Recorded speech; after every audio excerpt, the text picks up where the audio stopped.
berapa pahala yang dia dapatkan. Semua berbicara tentang fikih, akidah, seperti di hadis ini berbicara tentang akidah, kitab tauhid.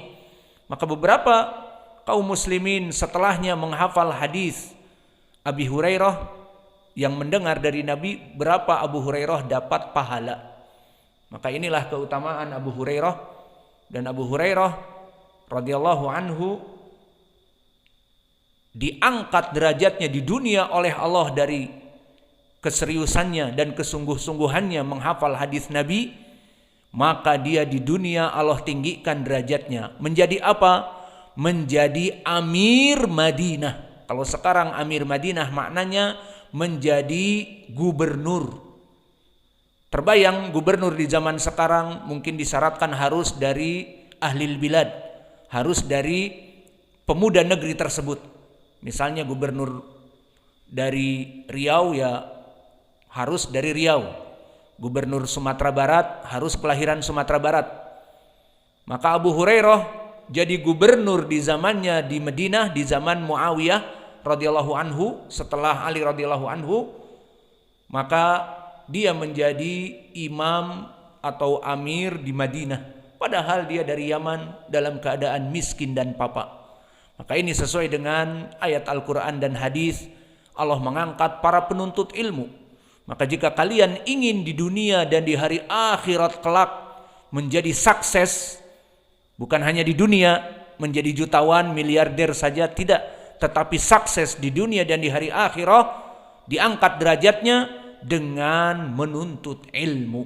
Maka kalian yang sekarang menuntut ilmu, dari tadi jam 4 bangun, sholat, kemudian menghafal, kemudian tadi menyetor hadis, kemudian sekarang sambil sedikit ngantuk duduk menuntut ilmu, itu Allah akan tinggikan derajat kalian. Jangan pesimis. Dipikirnya yang akan menjadi orang-orang kaya dan mapan di dunia dan di hari akhirat adalah mereka orang-orang yang ikhtilat di senior high school, ikhtilat di college, ikhtilat di university yang umum, dan bekerja di kantor-kantor bercampur baur. Bukan, dipikirnya itu yang akan menjadi sukses di dunia, bukan. Bahkan kita telah dijanjikan kesuksesannya. Dari Al-Quran Allah berfirman, yarfa'illahu alladhina amanu minkum walladhina utul ilma darajat.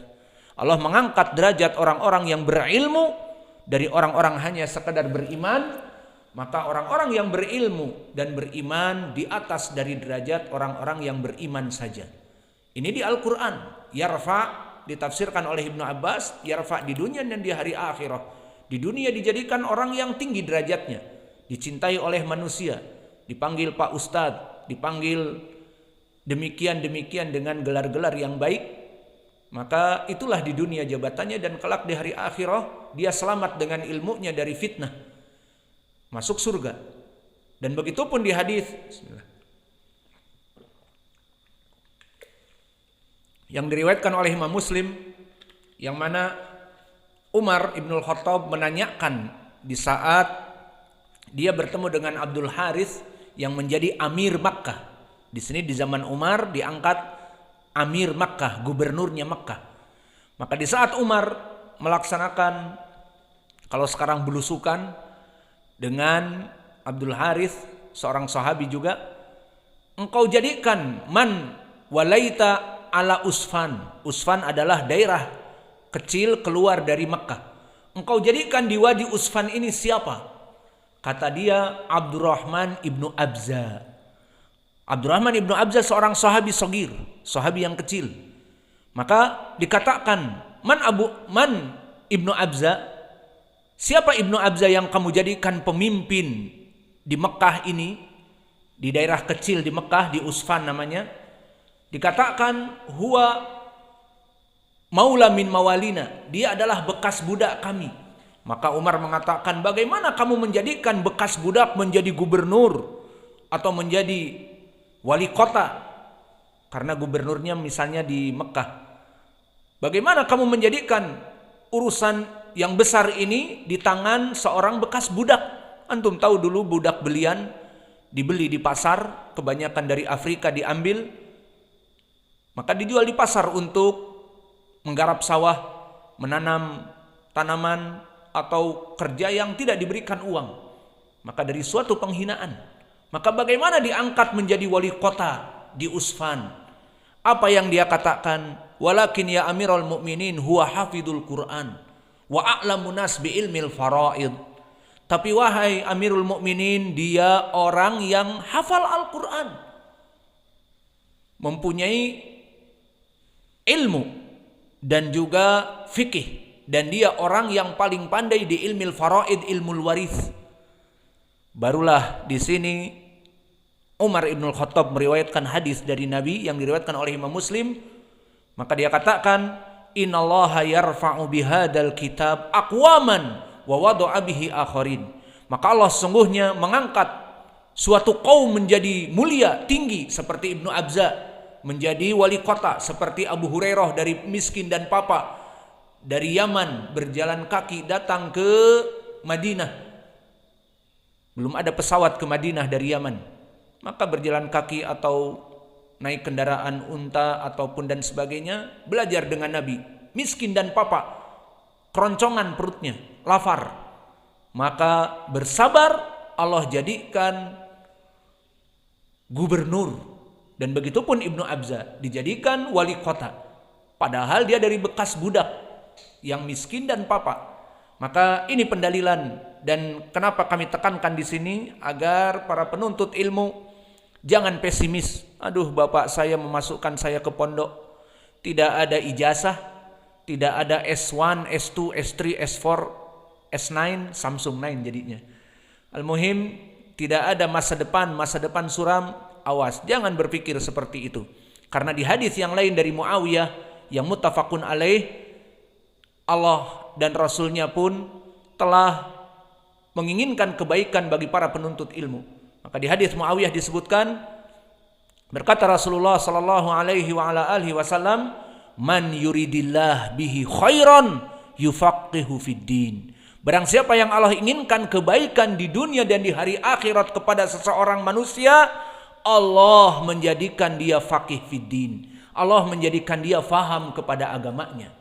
Maka ini menjadi pendalilan Allah jika ingin kebaikan kepada seseorang, difahamkan agama Islam kepadanya. Sehingga jika didapati anak kita yang biasanya membuka buku-buku fisika, kimia dan sebagainya, kok beralih kepada Al-Quran meski terjemahan, beralih kepada Sahih Al-Bukhari meski terjemahan, beralih kepada Riyadhus Shalihin meski terjemahan.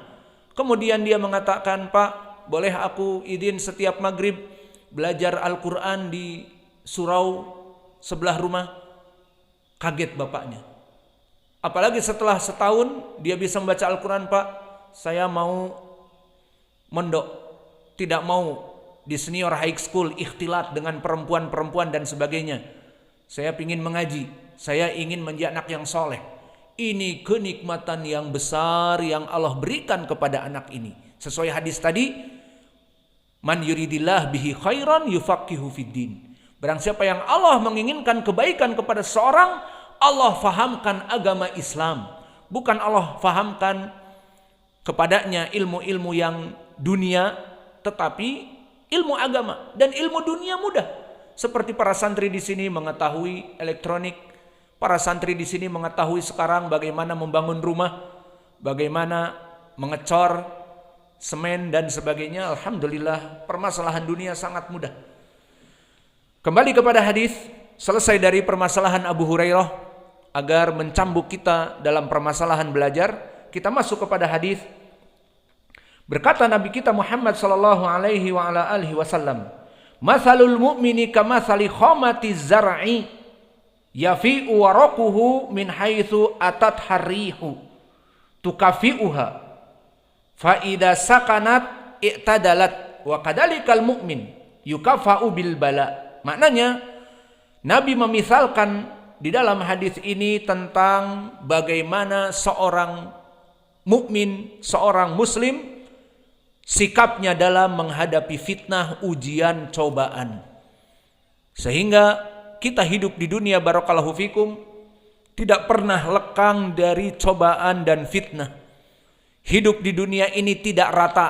Seperti antum lihat dinding yang di depan antum rata, Tetapi hidup di dunia ini berelief, seperti di atas kita lihat seng, berelief, ada yang naik, ada yang turun.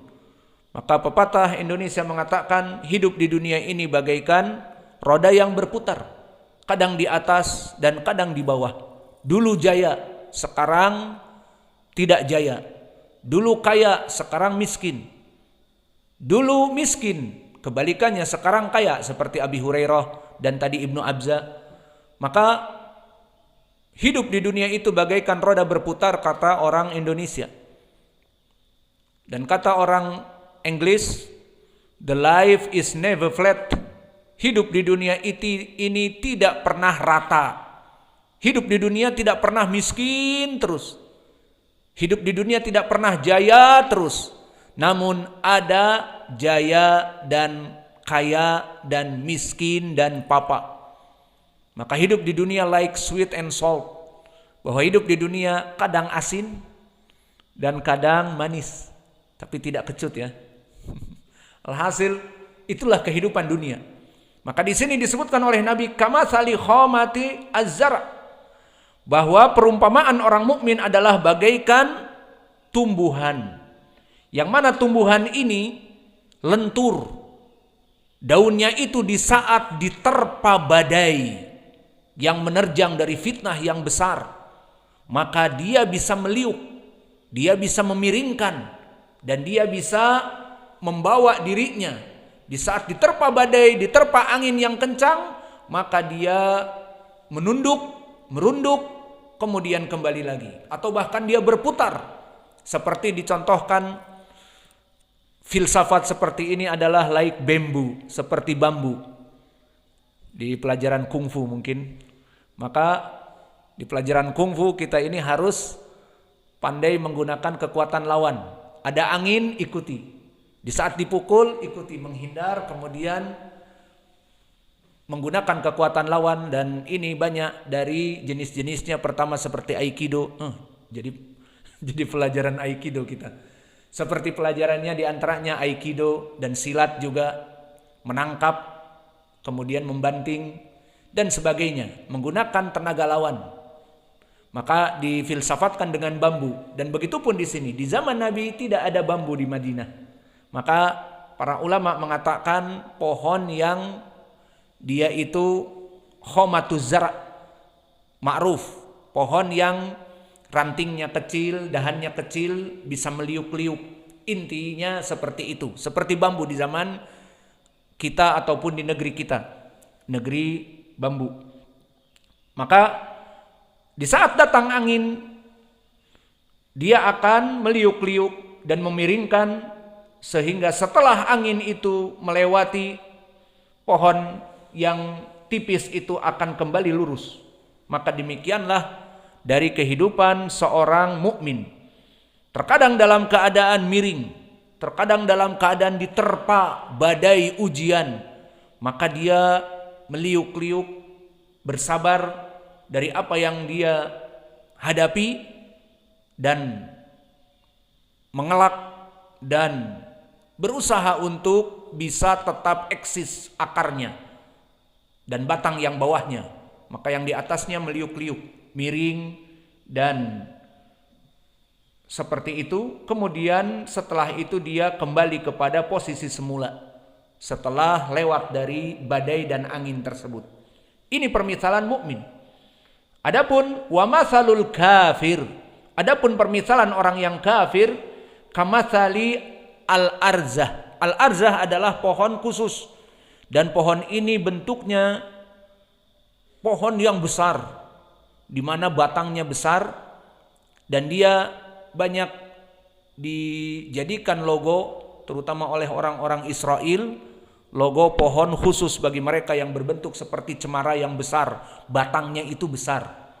Dan antum lihat contohnya kalau kita di sini adalah pohon karet yang ada pada kita, yang kena hujan, berapa dari pohon di antara kita jatuh? Karena memang tidak kuat, tidak meliuk-liuk seperti bambu. Maka dimisalkan pohon al-arzah. Pohon arzah maknanya pohon yang batangnya itu tebal dan kukuh, tidak meliuk-liuk.